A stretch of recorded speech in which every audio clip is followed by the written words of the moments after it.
Dernière vidéo à propos de la soustraction et de l'addition avant de passer à la multiplication et la division. Ici, on a encore le dernier cas possible qui est donc la soustraction de deux nombres qui sont eux-mêmes négatifs. On a donc moins 7 qui est de 0 jusqu'à moins 7 et moins 8 qu'on cherche à enlever. Donc, on va dans l'autre sens.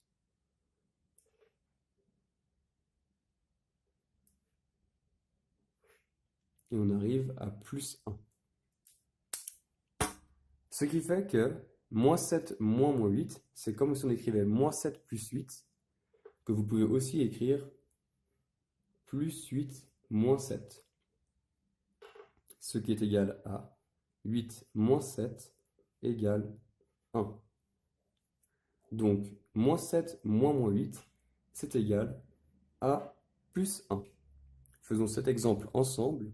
Moins 8 moins moins 3, c'est moins 8 plus 3, c'est-à-dire moins 5. Je vous laisse mettre la vidéo en pause afin de résoudre, ou plutôt de calculer, les calculs ci-dessous. Vous devriez avoir trouvé moins 9 plus 7 donne moins 2, moins 103 plus 102 donne moins 1, moins 48 plus 2 est égal à moins 46, et enfin moins 5 plus 5 est égal à 0.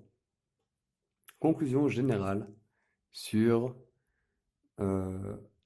déjà, avant la conclusion générale, conclusion tout court ici, on retient donc que moins par moins, ça fait plus. Maintenant, conclusion générale sur les opérations d'addition et de soustraction.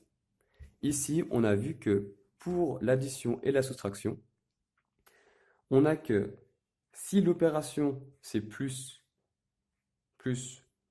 soustraire ou soustraire, suivi d'un certain signe, alors on a une nouvelle opération.